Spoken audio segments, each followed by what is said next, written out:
Hello बच्चों, क्या हाल चाल। आई होप आप लोग अच्छे होंगे। एंड ईयर क्या पढ़ाई वढ़ाई चल रही है कि नहीं। बायोकेमिकल साइकिल के बारे में बात करने वाले हैं। जैसा कि इसके लास्ट वाले लेक्चर में हमने बात किया था वायुमंडल के विभिन्न परतों के बारे में। जी हाँ गाइस, जैसा कि हमने बात किया था बायोस्फीयर। बायोस्फीयर में क्या होता है, तीन चीज़ें होती हैं। हमारा लिथोस्फीयर होता है, हाइड्रोस्फीयर होता है, और क्या होता है, हमारा एटमॉस्फेयर होता है, जिसमें एटमॉस्फेयर के बारे में लास्ट लेक्चर में हमने सभी परतों के बारे में अध्ययन किया। तो आज हम बात करने वाले हैं अपना जीव जियो केमिकल साइकिल। जी हाँ गाइज, जो कि हमारा यूपीबीटी के अकॉर्डिंग जो हमारा न्यू सिलेबस है उसके अकॉर्डिंग ये सब हमारी चीज़ें बनी हुई हैं, नोट्स अकॉर्डिंग बनी हुई हैं। तो आप चीज़ों को बस समझते चलिए विदाउट वेस्टिंग योर टाइम। हम अपने मेन टॉपिक की ओर चलते हैं। तो आपको पहले ही वीडियो में बता दे रहा हूँ कि प्लीज़ वीडियो में कंटिन्यू बने रहिएगा। और ये जो नोट्स है, ये जो चीज़ें हैं हमारे न्यू सिलेबस के अकॉर्डिंग है। कोई भी टॉपिक आपका छूटने वाला नहीं है। और आप environmental studies and disaster management में अच्छे नंबर चाहते हैं तो मेरे इस चैनल से प्लीज़ करके जुड़ जाइए। यदि चैनल पे नए हैं तो प्लीज़ चैनल को सब्सक्राइब कर लीजिए। चलिए काम की बात करते हैं विदाउट वेस्टिंग योर टाइम। जीव जीव भू रासायनिक चक्र क्या है। Jio Jio chemical cycle. जाहिर सी बात है, ये क्या है इसको समझते हैं। देखिए, जीवमंडल है, जीवमंडल मतलब जिसमें जीवमंडल जो है हमारा, जिसमें सजीव और निर्जीव चीज़ें दोनों चीज़ें हैं हमारे जीवमंडल में सभी चीज़ें हैं। तो इसमें क्या है, इसमें इनके बीच में एक चक्र बनाए रखने के लिए पदार्थों का लेन देन होता है, जो जीव रासायनिक चक्र कहलाता है। इसके बारे में भी हम बेसिकली समझने वाले हैं। देखिए चलिए इसके अर्थ को समझते हैं। इसका मतलब क्या हुआ, जीवमंडल में सजीवों व सजीव निर्जीवों या सजीवों के बीच जीवन चक्र को बनाए रखने के लिए पदार्थों का लेन देन एक्सचेंज होता है, जो जीव रासायनिक चक्र कहलाता है। जाहिर सी बात है, ये क्या होता है, मान लीजिए सूर्य क्या होता है, सूर्य का प्रकाश जो है, प्रकाश संश्लेषण की क्रिया होती है। हमारा पौधा लेता है उसके एनर्जी को, जो कि सूर्य क्या है, एक क्या है, अजैविक है, मतलब कि जिसमें जीवन नहीं है। सूर्य, हवा, पानी, ये सब क्या है, हमारे नॉन लिविंग है। तो इसमें ये सब चीज़ें आ जाती हैं। और हमारा पेड़ पौधे हैं जो लिविंग में आ जाते हैं, सजीवों में आ जाते हैं। तो मतलब ये क्या आता है, एनर्जी लेता है। और एनर्जी जो हम पेड़ पौधों से एनर्जी हम लेते हैं, मतलब फल फूल हम खाते हैं। तो एक दूसरे के बीच में क्या है, चक्र बना है। मतलब फिर हम क्या करते हैं, अब इस चीज़ों को समझते हैं। आप जो आगे चल के साइकिल के बारे में हम समझेंगे, साइकिल्स क्या है, मतलब कार्बन साइकिल, हाइड्रोकेमिकल, ये सब साइकिल के बारे में समझेंगे तो और भी क्लियरिटी परिभाषा में आ जाएगी। देखिए, कार्बन चक्र की बात की जाए गैस, कार्बन चक्र की बात की जाए यहाँ, तो आपको बेसिकली दिख रहा होगा कार्बन चक्र के बारे में कि कार्बन चक्र क्या है। मान लीजिए कोई चीज़ यहाँ से शुरू होती है और ऐसे घूमते हुए, सपोज दैट मैथमेटिकली समझिए, यहीं आ जाती है। तो ये इसका एक साइकिल हो गया। वही उसी तरीके से कोई चीज़ जिस अवस्था से शुरू होती है, उसी अवस्था से विभिन्न माध्यमों से होते हुए पुनः वो उस स्थान पर आ जाती है, उस अवस्था में आ जाती है, वो एक चक्र हो जाता है। तो इसमें कार्बन चक्र की बात की जाए तो वायुमंडल में उपस्थित कार्बन डाइऑक्साइड पौधे सूर्य की उपस्थिति में प्रकाश संश्लेषण की क्रिया करते हैं, क्रिया में ग्रहण करते हैं भोजन, और पौधे उत्सर्जित ऑक्सीजन को छोड़ते हैं, जो जीव मनुष्य लेता है। और श्वसन की क्रिया के दौरान मनुष्य क्या होता है, या जीव जंतु कार्बन डाइऑक्साइड को उत्सर्जित पदार्थ के रूप में वायुमंडल में मिला देता है, जिससे वायुमंडल में कार्बन डाइऑक्साइड का संतुलन बना रहता है। सिंपल सा यार, कुछ है नहीं, आपको मैं समझा दे रहा हूँ। पहली बात तो देखिए, बायोकेमिकल साइकिल्स को समझ लीजिए। पहली बात, इसमें क्या है, बायोकेमिकल साइकिल, जैसा कि पहली वाली परिभाषा थी, तो यहाँ आप समझ सकते हैं कि ये क्या है। ये क्या, मान लीजिए सूर्य है, सूर्य हमें क्या है, सूर्य देखिए सजीव और निर्जीव की उसमें बात हुई थी। तो सूर्य क्या है, सूर्य यहाँ मान लीजिए प्रकाश दे रहा है। यहाँ प्रकाश संश्लेषण, फोटोसिंथेसिस की प्रक्रिया हुई, जिसमें हमारा पौधे ने क्या किया, एनर्जी को लिया, और इसको किसने खाया, इसको कोई कंज्यूमर या जानवर, हम लोग कोई किसी ने खा लिया। और ये क्या किया, यह अपना श्वसन किया, रेस्पिरेशन मतलब श्वसन, जिससे ऑक्सीजन निकली। और फिर इस प्रकार से ये चक्र फिर से हीट इधर ऐसे चलता रहा, तो ये डिकम्पोज हो गया, ये सब एरो बना है। आप इसको अच्छे से समझ सकते हैं, कोई रॉकेट साइंस है नहीं। मैं चीज़ों को बहुत स्पीडली और ओवर भी करते हुए चलूँगा, जिससे कि आपका टाइम भी ना वेस्ट हो और चीज़ें भी समझ में आ जाएँ। तो देखिए, बात कर लेते हैं कार्बन साइकिल की। तो कार्बन साइकिल कुछ नहीं यार, सिंपल सा है, एक साइकिल है, चक्र है। देखिए होता क्या है, हमारा मान लीजिए एटमॉस्फेयर है, उसमें क्या है, हमारा कार्बन डाइऑक्साइड है। और देखिए सबसे पहले तो आप इस चीज़ को समझिए, कार्बन साइकिल जो हमारा पिक्चर में बना है। जी हाँ गाइस, कार्बन जो पिक्चर में बना है, इसको समझ लेंगे तो आपको सब क्लियर हो जाएगा। परिभाषा को समझने की ज़्यादा जरूरत नहीं होगी। मान लीजिए हमारा क्या है, कार्बन डाइऑक्साइड एटमॉस्फेयर में, वायुमंडल में है, और यहाँ क्या है, पेड़ पौधे हैं। और सूर्य की उपस्थिति में फोटोसिंथेसिस क्या होता है, प्रकाश संश्लेषण की क्रिया होती है, जिसमें हमारा प्रकाश संश्लेषण पौधे क्या होते हैं, भोजन बनाते हैं। तो इसमें क्या होता है, इससे ये भोजन बना लिए, मतलब कार्बन डाइऑक्साइड ये ले लिए हमारे, ये ले लिए, इसके बाद ये क्या करेंगे, ये हमें ऑक्सीजन देंगे, ऑक्सीजन देंगे हमें, ऑक्सीजन देते हैं जिसे हम या कहें तो जानवर जीव जंतु हम ले लेते हैं। फिर हम क्या करते हैं, हम शोषण करते हैं। शोषण करने में क्या होता है, ऑक्सीजन कार्बन डाइऑक्साइड छोड़ते हैं हम लोग, जैसा कि जानते हैं आप लोग। और ये मान लीजिए डिकम्पोज हो गया, मतलब ये मान लीजिए इसकी डेथ हो गई, मर गया, ये मतलब खत्म हो गया, ये भी डिकम्पोज हो गया, मतलब अपघटित हो गया। तो नीचे क्या दिख रहा है, नीचे आपको दिख रहा होगा कि फोसिल एंड फोसिल फ्यूल्स, मतलब जीवाश्म और जीवाश्म ईंधन हो जाते हैं। तो जीवाश्म क्या होता है, वही मरे सड़े गले जो चीज़ें होती हैं, वो जो उनका जो जीवाश्म होता है, अंश होता है, वही जीवाश्म होता है। और ये जीवाश्म क्या होते हैं, मान लीजिए अब जीवाश्म जो हमारा जो भी फ्यूल वगैरह है, मान लीजिए अंदर जीवाश्म इधर वो रिफाइनरी या बड़े बड़े कंपनियों इंडस्ट्रियों द्वारा क्या कर लिया जाता है, क्या संशोधित। देखिए पेट्रोलियम को जानते हैं तो यहाँ इसको समझ जाएंगे अच्छी तरीके से। यहाँ क्या हुआ, फ्यूजिल फ्यूल कंबसन, मतलब इसका दहन हुआ, दहन के पश्चात क्या हुआ, कार्बन डाइऑक्साइड यहाँ से निकली है। मतलब कि कार्बन डाइऑक्साइड का जो चक्र मतलब इसको ये समझिए कि मतलब ये जो चक्र है ये बना है, मतलब कि कार्बन डाइऑक्साइड जहाँ से शुरू हो रही विभिन्न माध्यमों द्वारा, फिर से कार्बन डाइऑक्साइड वहीं पहुँच जा रही, कार्बन डाइऑक्साइड एटमॉस्फेयर में। तो यहाँ से कार्बन डाइऑक्साइड निकला, इसको किसने लिया, इसको पेड़ ने लिया, पेड़ को किसने लिया, जानवर ने, या हमने लिया, डायरेक्ट यहाँ पहुँच गया।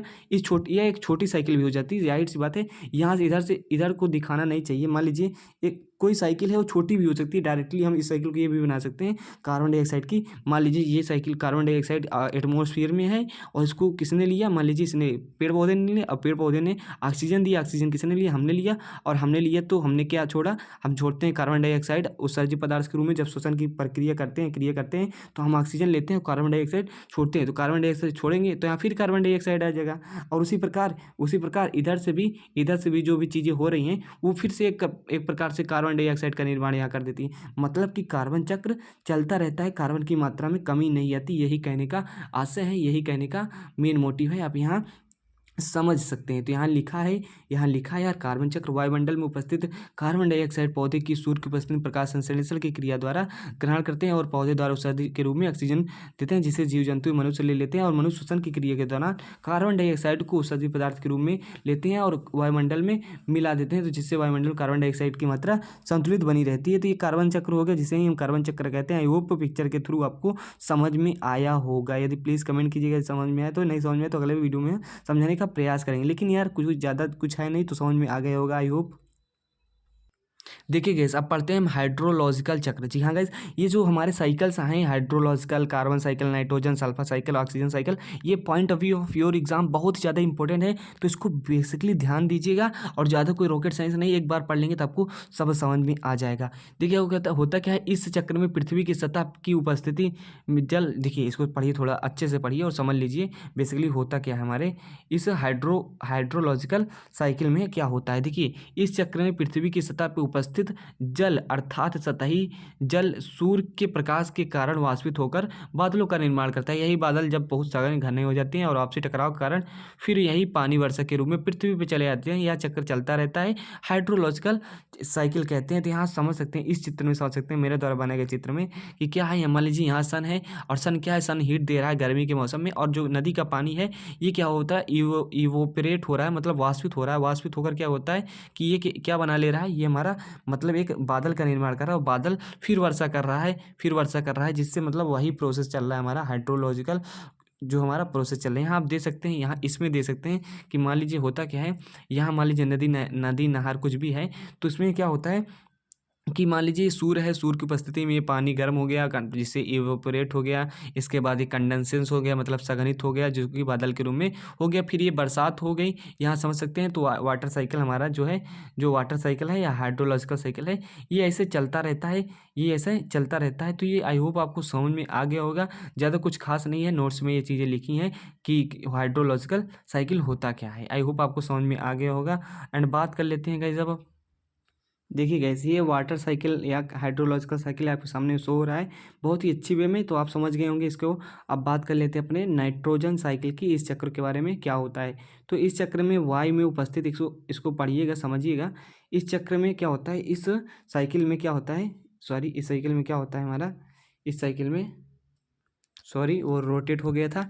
तो ये क्या होता है, इस चक्र में क्या होता है, इस चक्र में वायु में वायु में उपस्थित क्या होते हैं, इस चक्र में वायु में उपस्थित नाइट्रोजन पेड़ पौधे, नाइट्रोजन को जो वायुमंडल में उपस्थित नाइट्रोजन होता है उसके पेड़ पौधे, कुछ ऐसे पेड़ पौधे होते हैं जो नाइट्रोजन को ग्रहण करते हैं और अपना भरण पोषण करते हैं, और इन हरे पेड़ पौधे को जीव जंतु खा लेते हैं, फिर नाइट्रोजन उनमें चला जाता है। इसके बाद क्या होता है, जीव जंतु और पेड़ पौधे मरण या मृत अवस्था में चले जाते हैं, फिर जो अमोनिया का निर्माण करता है, जिससे क्या होता है विषाणु नाइट्रेट में हमारे। देखिए इन चीज़ों को जो मैं पढ़ा रहा हूँ उसे रटना नहीं है, याद नहीं करना, बस थोड़ा सा समझ लेना, अपना सेंसेस लगा लेता है, आप अपने अकॉर्डिंग चीज़ों को लिख लेंगे क्योंकि आपके पास इतना दिमाग खुद है। तो ये सब होता है, जीवाणु नाइट्रेट में बदल देता है और उसके बाद नाइट्रोजन का अपघटन हो जाता है और फिर नाइट्रोजन का निर्माण हो जाता है। ये सब चीज़ें होती है, वायुमंडल में मिल जाता है, जिससे मतलब जैसे इस प्रकार सभी हमें साइकिल देखा है कि कार्बन साइकिल कैसे होती है, हाइड्रोलॉजिकल साइकिल व ऑक्सीजन साइकिल कैसे होती है, ये सब चीज़ें उसी प्रकार नाइट्रोजन साइकिल है जो कि बहुत ही इंपॉर्टेंट है। तो उसको पहले ये समझ लीजिए, इसका जो ग्राफ है, फिगर है, इसको समझ लीजिए, जिसको आपको क्लियरिटी लाएगा, जो कि आपको समझ में आ जाएगा। देखिए क्या है बेसिकली हमारा, बेसिकली ये क्या है, एटमॉस्फेयर है, यहाँ से नाइट्रोजन निकला हमारा, इधर से हमारा नाइट्रोजन क्या हुआ, नाइट्रोजन निकला और इसमें क्या हुआ, प्लांट में गया, प्लांट ने लिया और प्लांट से मान लीजिए एनिमल ने खा लिया, मान लीजिए एनिमल ने खा लिया और सपोज दैट एनिमल ने नहीं खाया और ये क्या हुआ, मान लीजिए ये क्या होगा, इस डेथ हो गया मतलब प्लांट का, तो ये क्या हो गया, प्लांट और मान लीजिए एनिमल का भी हो गया, तो यहाँ से ये बन जाएगा अमोनियम बन जाएगा NH4, जो यहाँ फिर कुछ जीवाणु विषाणु होते हैं जिसके द्वारा नाइट्रेट में परिवर्तित हो जाता है, जिसके बाद ये डिकम्पोज होकर के अपघटित होकर के फिर से नाइट्रोजन में बदल जाता है। तो यहाँ से ये सब चीज़ें होती हैं। आई होप आप इसको एक बार थोड़ा से साइकिल को देख लेंगे और देखिए साइकिल को अपने तरीके से बना सकते हैं, छोटी साइकिल भी होती है, छोटा चक्र भी होता है। मान लीजिए कार्बन डाइऑक्साइड का जो हमने अभी साइकिल दिखाया, तो आप क्या कर सकते हैं, आप कर सकते हैं, मान लीजिए पेड़ पौधे हैं, यहाँ पेड़ पौधे हैं, सपोज दैट क्या है, सपोज दैट पेड़ पौधे हैं, क्या है, पेड़ पौधे हमारे पेड़ पौधे हैं, पेड़ पौधे से मान लीजिए हमें ऑक्सीजन मिला और ऑक्सीजन हमें मिला, हमें ऑक्सीजन क्या हुआ, हमें ऑक्सीजन मिला, हमें ऑक्सीजन ने शोषण किया, शोषण में हम क्या करते हैं, ऑक्सीजन लेते हैं और कार्बन डाइऑक्साइड छोड़ते हैं, यहाँ कार्बन डाइऑक्साइड छोड़ेंगे और फिर ये जा करके क्या होगा, हमारा वायुमंडल में मिल जाएगा, और क्योंकि कार्बन डाइऑक्साइड इसको वायुमंडल से मिली, तो मतलब एक छोटी सी साइकिल भी बन सकती है और बड़ी साइकिल भी बन सकती है। आप इसको थोड़ा समझने का, मेरी बातों का बस प्रयास कीजिएगा। अब बात कर लेते हैं ऑक्सीजन साइकिल की। तो ऑक्सीजन साइकिल कुछ है नहीं, यहाँ आप समझ सकते हैं, छोटी साइकिल बनाई है, साइकिल बड़ी भी हो सकती है, आपको मैं बता रहा हूँ बार बार इस बात को, तो इस बात को थोड़ा ध्यान दे दीजिएगा। देखिए इस होता क्या है, मान लीजिए वायुमंडल है, एटमॉस्फेयर, जिसमें ऑक्सीजन है, जिसमें क्या है, ऑक्सीजन है, उसके बाद क्या है, उसके बाद जिसे हमें जीव जंतु ने ऑक्सीजन लिया और वो कार्बन डाई छोड़े तो उसको कौन लेगा, पौधे लेते हैं, हम जानते हैं पौधे क्या होते हैं, ऑक्सीजन छोड़ते हैं और ऑक्सीजन हमारा फिर से वायुमंडल में चला जाता है। मतलब एक सिंपल सा चक्र आप समझ गए होंगे कि वायुमंडल में ऑक्सीजन मान लीजिए उपस्थित है, उसको जीवों ने लिया, जीवों को मान लीजिए कार्बन डाइऑक्साइड छोड़े, जीव हम जैसे जीव, मानव और जीव जंतु कार्बन डाइऑक्साइड छोड़ते हैं, जिसे पेड़ पौधे ग्रहण करते हैं, और पेड़ पौधे क्या होते हैं, ऑक्सीजन छोड़ते हैं, जो ऑक्सीजन हमारा वायुमंडल में फिर से चला जाता है, जिससे हमारा ऑक्सीजन चक्र चलता रहता है, तो ऑक्सीजन चक्र के बारे में यहाँ लिखा है।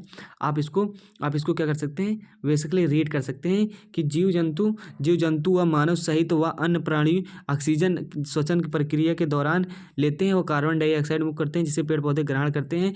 मतलब जो हम कार्बन डाइऑक्साइड छोड़ते हैं और ऑक्सीजन लेते हैं, और यही बात लिखी है, हवा पुनः ऑक्सीजन बाहर निकाल देते हैं, और यह प्रक्रिया चलती रहती है, जिससे हमारा ऑक्सीजन का बैलेंस बना रहता है वायुमंडल में। तो यही सब हमारा ऑक्सीजन साइकिल हो गया। आई होप आपको समझ में आ रहा होगा। कोई खास चीज़ें नहीं है, मैं आपको बता दे रहा हूँ, आप एक बार बस रीड कर लीजिएगा विथ कंसंट्रेशन अपने दिमाग से एक बार रीड करें, चीज़ों को आपको सब समझ जाएंगे। मैं बहुत स्पीडली पढ़ा रहा हूँ क्योंकि I have also no time, so आप समझ सकते हैं चीज़ों को, क्योंकि परीक्षा भी पास आ रही, तो आप चीज़ों को समझ सकते हैं, देख सकते हैं। यहाँ सब चीज़ें हमने पढ़ा दी साइकिल्स के बारे में, जो कि point of view of your exam बहुत ज़्यादा जरूरी था, जो छूट गया था अभी तक। तो आई होप चीज़ें आपको क्लियर हो रही होंगी, एंड इसके बाद वाले लेक्चर में हम एयर पोल्यूशन के बारे में बात करेंगे। तो आई होप आपको चीज़ें क्लियर हो रही होंगी। सो गाइस, मिलते हैं नेक्स्ट वीडियो में। यदि चैनल पे नए हैं तो प्लीज़ चैनल को सब्सक्राइब कर लीजिए और दोस्तों को भी बताइए, और मिलते हैं नेक्स्ट वीडियो में। तब तक के लिए बाय बाय, टेक केयर, और पढ़ते रहिए। एग्जाम की डेट